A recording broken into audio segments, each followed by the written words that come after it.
కొద్ది నెలలుగా పోలవరం ప్రాజెక్టు దాంట్లో ఉన్న సమస్యల మీద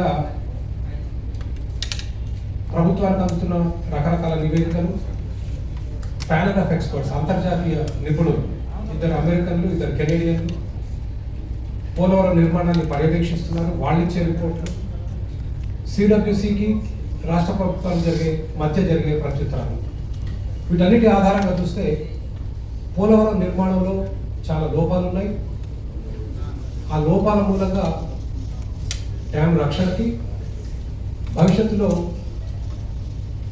ఇది ఇంకొక కాళేశ్వరం లాంటి ప్రాజెక్ట్ కాకుండా ఉండాలనే ఆలోచనతో ఈరోజు ఈ ప్రెస్ మీట్ నిర్వహిస్తున్నాం. మీ అందరూ తెలిసిందే, కాళేశ్వరం తెలంగాణలో 1,00,000 కోట్లు వెళ్తారు కాంక్రీట్.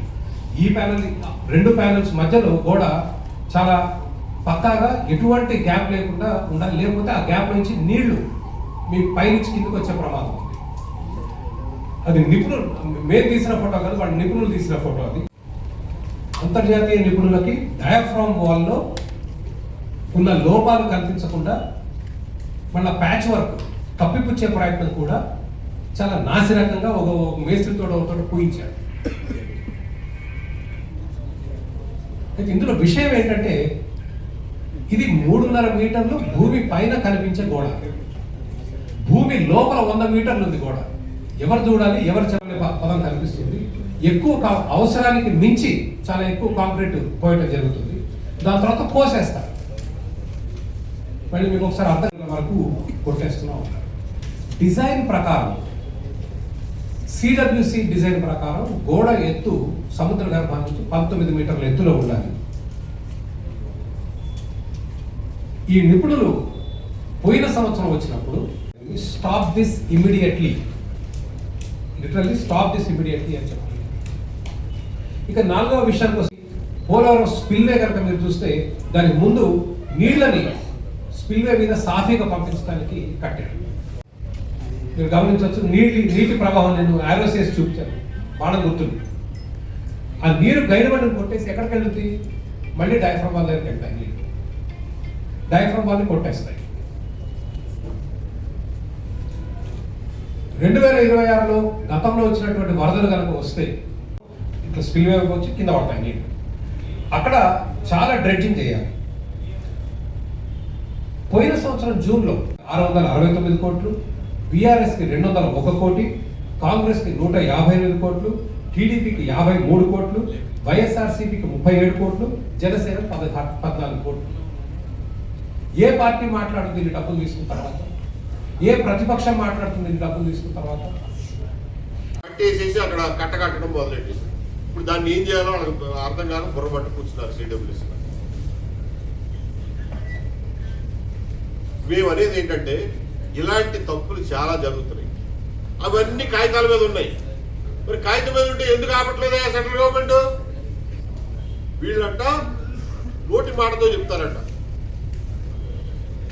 లేదు మేము టెస్ట్ చేసి, అదే ఈ పైకి వచ్చిన 3.5 ఎత్తు డయాఫ్రామ్ వాల్ ఏదైతే ఉందో అందులో ఒక బొక్క పెట్టి, సన్నటి బొక్క పెట్టి, క్రాస్ వాల్ సోనిక్ లాగింగ్ అంటారు. ఒక ఇన్స్ట్రుమెంట్ పంపిస్తారు లోపలికి, అది సౌండ్ ఎమిట్ చేస్తుంది. ఆ సౌండ్ వాళ్ళ ఈకో వస్తుంది, దాని రివర్స్ వస్తుంది. ఆ వచ్చిన దాన్ని బట్టి ఆ వాల్ సాలిడ్గా ఉందా లేదా మధ్యలో ఏమన్నా బొక్కలు ఉన్నాయో చెబుద్ది. అది సోనిక్ లాగింగ్ అంటారు. ఆ సోనిక్ లాగింగ్ చేసి మాకు టెస్ట్ రిజల్ట్ ఇవ్వండి అన్నారు. అది చేయరు. భూమి పైన ఉన్న గోడే సరిగ్గా ఉందో లేదో మనకు తెలియదు, భూమి లోపల ఉన్న డయాఫ్రామ్ వాల్ సరిగ్గా ఉందో లేదో అసలు ఏమాత్రం తెలియదు.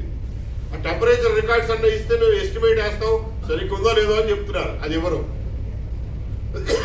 ఇది ఏమి ఇవ్వకుండా ప్రాజెక్టు ముందుకు తీసుకెళ్ళిపోతాం. 4 ఎక్స్పర్ట్లని 2024లో జూన్లో 4 ఎక్స్పర్ట్లను నియమిస్తా జీవో ఇచ్చారు సెంట్రల్ గవర్నమెంట్. మరి బాబు, మీ జీతమంచాలు ఎంత? మీరు రోజు గంటకు $175, మీరు ఇక్కడికి వస్తే విజిట్కి వచ్చిన రోజుకు $1,600, మీ దారి ఖర్చులు, ప్రయాణ ఖర్చులు, పొద్దున్నే టిఫిన్ భోజనం మేమే పెడతామని చెప్పి జీవో ఇచ్చారు. 4 నియమించుకున్నారు. 4 నియమించుకుంటే మొన్న జనవరిలో ఇంకొకళ్ళు వచ్చి, ఇంకో కొత్త మనిషి వచ్చి ఒక రిపోర్ట్ ఇస్తాడు, అబ్జర్వేషన్స్ అని చెప్పి. దాని మీద సంతకం ఉండదు, తాడు పొంగరం ఉండదు, ప్యానల్ ఆఫ్ ఎక్స్పర్ట్స్ ఎవడో సంతకం పెట్టాడు. వీడు ఒక రిపోర్ట్ ఇస్తాడు. ఏమనంటే కాంట్రాక్టర్లు చెప్పిన నోటి మాటతో చెప్పిన దాన్ని బట్టి అంతా బాగానే ఉంది, ముందుకెళ్ళవచ్చు. అరే నోటి మాటతో చెప్పిన దాని మీద ముందుకెళ్ళమంటావు కదా దుర్మార్గుడా. అసలు నువ్వెవరు వచ్చారు మధ్యలో? వీరెవరో మనకు తెలియదు. ఆ ఫస్ట్ కాంట్రాక్టు పెట్టుకున్న నలుగురిలో ఇతను లేడు. కొత్త ఒకటి తీసుకొచ్చి ఒక రిపోర్టు తయారు చేసి అంత బాగానే ఉందని చెప్పేశారంటాడు. ఆ చెప్పింది ప్యానల్ ఆఫ్ ఎక్స్పర్ట్ కాదు. ఇది జరుగుతా ఉంది. మేమనేది ఏంటంటే ఈ తమాషాను ఆపండి. ఇది రాష్ట్ర ప్రజల మొత్తానికి సంబంధించిన విషయం. ఈ ప్రాజెక్టు ఆంధ్రప్రదేశ్కి జీవనాడి. అంతేకాకుండా ప్రాజెక్టు భద్రత విషయంలో ఏదైనా తేడా వస్తే కింద ఉన్నటువంటి లక్షలాది మంది ప్రజలకి అది ప్రమాదకరం. ఈ ప్రాజెక్టుని నాణ్యతా పరంగా పూర్తి స్థాయిలో ఇదన్నీ కరెక్ట్గానే ఉన్నాయి అని చెప్పి ముందు మీకు మీరు నమ్మండి. నమ్మి అంతా బాగానే ఉందని చెప్పి బాధ్యత గల వ్యక్తులు ఎవరన్నా చెప్పండి. ఇవాళ ఏమవుతుంది, వాడిని అడిగితే వీడెక్క చూపిస్తాడు, వీడిని అడిగితే వీడెక్క చూపిస్తాడు. ఇందులో గవర్నమెంట్ ఆఫ్ ఆంధ్రప్రదేశ్ ఉంది, పీపీఏ ఉంది, మెగా కంపెనీ ఉంది, యాఫ్రే అనేవాడు ఉన్నాడు, వ్యాప్కోస్ ఉంది, సిడబ్ల్యూసి ఉంది, డ్యామ్ రివ్యూ ప్యానల్ అని చెప్పి dam security dam design review panel, DDRP అని అదొక సంస్థ ఉంది, ప్యానల్ ఆఫ్ ఎక్స్పర్ట్స్ ఉన్నారు. ఇంతమంది ఉన్నారు. ఇందులో ప్రతివాడు ఇంకొకళ్ళు ఎప్పుడు వేలు చూపిస్తాడు. మాకు అసలు నమ్మకం కలిగించేది ఎవడు? ఆంధ్రప్రదేశ్ ప్రజలకి ఈ ప్రాజెక్టు నాణ్యత విషయంలో, నిర్మాణ విషయంలో ఆంధ్రప్రదేశ్ ప్రజలకి గ్యారంటీ ఇచ్చేది ఎవరు? ఈ మీలో చెప్పండి, గ్యారంటీ ఇవ్వండి. మేమేమి ఇంజనీర్లం కాదు, మేమేమి చదువుకున్న వాళ్ళం కాదు, మామూలు మనుషులు. మాకల్లా ఒక బాధ్యత గల మనిషి బాధ్యతగా వివరాలతో సాధికారికంగా బాగానే ఉందా, మీ డాఫ్రమ్ వాళ్ళు సేఫ్, మీ డ్యామ్ సేఫ్, మీకెందుకు మేము సేఫ్గా కట్టి పెడతామని చెప్పి నమ్మకం ఇవ్వండి. మేము హాయిగా దుప్పుడు కప్పుడు పడుకుంటాం ప్రశాంతంగా. లేకపోతే ఆవిడ చెప్పాడు, ఆవిడ చెప్పిన దాన్ని బట్టి అయితే బాగానే ఉంది అంటే మేమెక్కడ నమ్ము? ఈ కాంట్రాక్టర్ మేమెక్కడ నమ్ముతాం? ఇవాళ ఈ కాంట్రాక్టర్ కనుసన్నల్లో నడుస్తున్న ఇంజనీరింగ్ డిపార్ట్మెంట్ని మేమెక్కడ నమ్ముతాం? అది మేము చెప్పేది. సో మేము అడిగేది ఏంటంటే కన్సర్న్ సిటిజన్స్గా, కొంచెం ఆలోచించే వ్యక్తులుగా ప్రజల తరఫున మేము అడుగుతున్నది ఏంటంటే ప్యానల్ ఆఫ్ ఎక్స్పర్ట్స్ వాళ్ళు కూడా ఇవాళ నిర్మాణం విషయంలో కరెక్ట్గా ఒపీనియన్ చెప్పలేని పరిస్థితిలో ఉన్నారు. వాళ్ళ రిపోర్టులను బట్టి చూస్తే ఎందుకంటే డేటా ఎవరు ఆడేం చెప్పలేడు, వాళ్ళ రోల్ లిమిటెడ్, ఆడి జీతం తీసుకుంటాడు వెళ్ళిపోతాడు. వాళ్ళందరూ ప్రైవేట్ వాళ్ళు, ఎక్స్పర్ట్సే కాకపోతే ప్రైవేట్ వాళ్ళు, వాళ్ళ మీద ఏం బాధ్యత పెడతాం మనం? అదొకటి. నీళ్లు వస్తున్నాయి, గోదావరి నీళ్లు అడదోసుకుని ఎరగదోసుకుని వస్తున్నాయి. ఒక పక్కనేమో ఈ లెవెల్లో వెళ్తున్నాయి, ఒక పక్కన ఈ లెవెల్లో పంపిస్తారా నీళ్లు స్పిల్వే మీదకి? ఈ మధ్యలో ఉండే హైడ్రాలిక్ గ్రేడియంట్ ఏం చేస్తారు? ఇక్కడేమో ఒక స్పీడ్తో, ఇక్కడ ఒక స్పీడ్తో స్పిల్వే వెళ్ళి తంతే స్పిల్వే సేఫ్టీ ఏమవ్వాలి? కాబట్టి 17 మీటర్లు ప్లస్ 17 మీటర్స్ ఎలివేషన్ లెవెల్కి అప్రోచ్ ఛానల్ మొత్తాన్ని తొంగి తీయాల్సిన అవసరం ఉంది. అది తీయకుండా తప్పించుకుంటే మళ్ళీ డ్యామ్ సేఫ్టీకి ఇబ్బంది. కాబట్టి అదొకటి చెయ్యాలి. ఈ గ్యాప్ వన్లో వీళ్ళు చేసిన నిర్వాహకం వల్ల తక్కువ ట్రెంచ్ తవ్వడం వల్ల జరిగిన నష్టాన్ని పూడ్చాలి. తర్వాత స్పిల్వే విషయంలో ఇంకొక 2 ఇష్యూస్ ఉన్నాయి. గైడ్ బండ్ ఒకటి, దెన్ ఈ అప్రోచ్ ఛానల్లో మట్టి తీయడం ఒకటి, దెన్ నీళ్లు పడిపోయిన తర్వాత పోలవరం వైపున కట్ట తన్నేస్తారు, అది కోసుకుపోతారు ఆ స్పీడ్కి. అదొకటి సాల్వ్ చేయాలి. తర్వాత 3 కిలోమీటర్ల ముందుకు వెళ్ళిన తర్వాత మెయిన్ పాత నదిలో కలుస్తుంది ధవళేశ్వరం వైపు. కలిసినప్పుడు ఈ స్పీడ్కి అవతల ఒడ్డు పురుషోత్తం పట్టణం వైపు ఒడ్డును కూడా తీసి వెళ్ళి పోసేస్తారు ఈ స్పీడ్కి. దాన్ని ఒకటి బాగు చేయాలి. అంటే అక్కడ ఏదన్నా కట్ వేయాలి అనేది ఇంతవరకు పూర్తి కాల. ఇంకా చాలా విషయాలు, టో డ్రైన్లని అట్లాంటివన్నీ చాలా విషయాలు ఇంకా పూర్తి కాల. ముందు డిజైన్ ఫైనలైజ్ చేయాలి. డిజైన్ ఫైనలైజ్ చేయాలంటే డయాఫ్రమ్ వాల్ ఫైనలైజ్ అవ్వాలి. డయాఫ్రమ్ వాల్ ఫైనలైజ్ అవ్వాలంటే నువ్వు డేటా ఇవ్వాలి. ఇవేవి చేయకుండా మేము 6 నెలల్లో నీళ్ళు ఇచ్చేస్తాం, సంవత్సరంలో నీళ్ళు ఇచ్చేస్తాం, ఎవడు పలకమన్నాడు ఈ ప్రగల్భాలు. మీకు ఎందుకంత తొందర? సేఫ్గా కట్టాలి, డ్యామ్కి సరిగ్గా కట్టాలి, అన్ని పనులు పూర్తి అవ్వాలి, అపరిష్కృతంగా ఉన్నటువంటి డిజైన్ సమస్యలన్నీ తీర్చాలి, ఆ కట్టేవాడు సరిగ్గా కడతనాడో లేదో చూసుకోవాలి. ఇవి చూసుకోవడానికి ప్రాజెక్ట్ మేనేజ్మెంట్ కన్సల్టెంట్గా వ్యాప్ కోసం పెట్టారండి. వాళ్ళ పనితీరు ఏ మాత్రం బాగలేదు. ఆ ప్రాజెక్ట్ పిఎంసీని మార్చాల్సినటువంటి అవసరం ఉంది. వ్యాప్ కోసం కనుక సరిగ్గా ఉంటే ఈ డయాఫ్రమ్ వాల్లో జరిగిన క్వాలిటీ లోపాలన్నీ ఎప్పటికప్పుడు ఎత్తి చూపాలి, పై వాళ్ళకి పంపించాలి, సిడబ్ల్యూసీకి పంపించాలి, గైడ్ బండ్ నిర్మాణంలో లోపాలన్నీ సిడబ్ల్యూసీకి పంపించాలి. అవి ఏమి చేయట్లా, ఊరికే పేరుకున్నారు పిఎంసీగా. సో మనకు ఒక కాంపిటెంట్గా ఉండే ప్రాజెక్ట్ మేనేజింగ్ కన్సల్టెంట్ కూడా నియమించుకోవాల్సిన అవసరం ఉంది. ఇది చాలా పెద్ద ప్రాజెక్టు, కాంప్లికేటెడ్ ప్రాజెక్టు, ఇంజనీరింగ్ పరంగా ఛాలెంజింగ్ ప్రాజెక్టు. కాబట్టి ఒక మంచి పిఎంసీని నియమించుకోండి. క్వాలిటీ కంట్రోల్ దయచేసి కాంట్రాక్టర్ కనుసన్నల్లో ఉండే వాళ్ళ చేతుల్లో పెట్టమాకండి. కాంట్రాక్టర్ మాట అనకుండా క్వాలిటీ కంట్రోల్, ఖచ్చితమైన నివేదికలు, క్వాలిటీ కంట్రోల్ని ఖచ్చితంగా అమలు చేయగలిగిన కెపాసిటీ ఉన్న వాళ్ళకి క్వాలిటీ కంట్రోల్ బాధ్యతలు అప్పచెప్పండి. ఇదొకటి మేము పెడుతున్నటువంటి డిమాండ్. ప్రాజెక్ట్ సేఫ్టీ విషయంలో కానీ, ప్రాజెక్ట్ పనితీరు విషయంలో కానీ ఎవ్వరూ కాన్సన్ట్రేట్ చేస్తున్నట్టుగా మనకు కనపడుతుంది. ఒక ఎగ్జాంపుల్ చెప్తాను.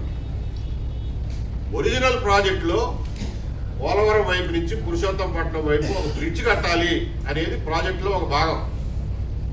ఇంతవరకు కట్టలా బ్రిడ్జి, కట్టరంట కూడా. ఎందుకు? ఆ బ్రిడ్జ్ కడితే పెద్ద డబ్బులేం మిగలవంటారు. ఆ రోజు నుంచి రేట్లకి బ్రిడ్జ్ కడితే పెద్ద డబ్బులేం మిగలవంట, అది బ్రిడ్జ్ కట్టరు. పోర్లే బాబు, నువ్వు కట్టకపోతే కట్టపోయావులే అని చెప్పి మేము ఒక ఐకానిక్ బ్రిడ్జ్ కడతాం, ఐకానిక్ వంతెన కడతాం పోలవరంకి ఎదురుగా అని చెప్పి మన స్టేట్ గవర్నమెంట్ చెబుతుంది. మీకేం పని అండి కట్టడానికి? ఆ ప్రాజెక్ట్లో భాగం ఆ బ్రిడ్జ్ అనేది. కానీ సెంట్రల్ గవర్నమెంటే డబ్బులు ఇస్తాడు.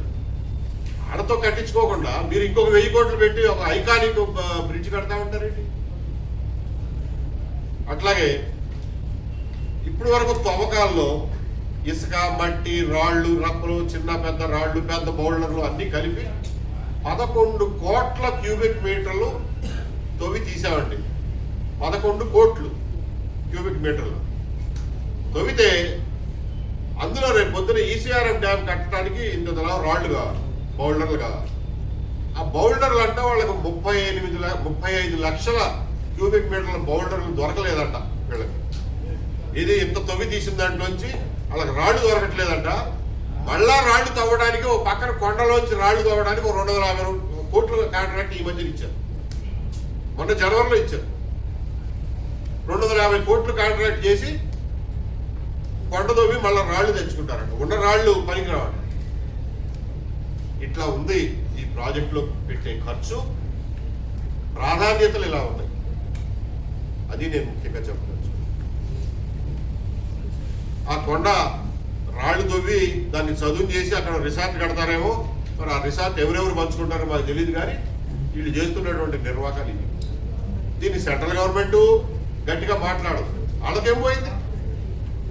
నాశనకం పని చేస్తే వాళ్ళకేం పోయింది? పోయేది మనం కదా. స్టేట్ గవర్నమెంట్ ఏమంటది? సెంట్రల్ ప్రాజెక్ట్ కదా, నన్ను అడుగుతాం ఏంటంట.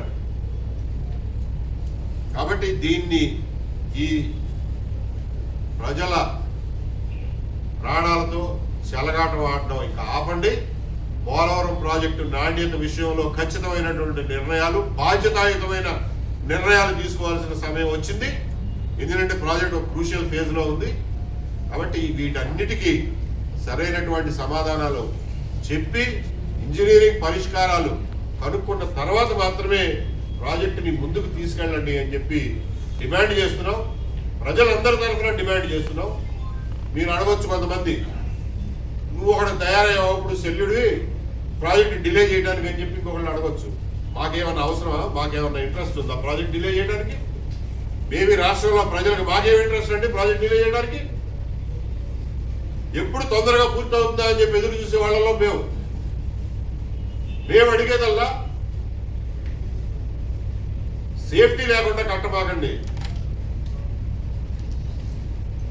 నిర్మాణంలో నాణ్యత లేకుండా కట్టబాకండి. ఇది ఎందుకంటే కొన్ని వందల సంవత్సరాలు, వేల సంవత్సరాల వరకు నిలబడాల్సినటువంటి ప్రాజెక్టు. కాబట్టి జాగ్రత్త తీసుకుని కట్టండి.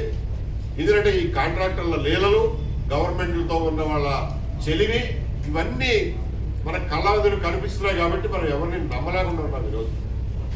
కాబట్టి ఈ విషయంలో ఖచ్చితమైనటువంటి సమాధానాలు చెప్పి మరి పనిని ముందుకు తీసుకెళ్ళమని చెప్తున్నాం.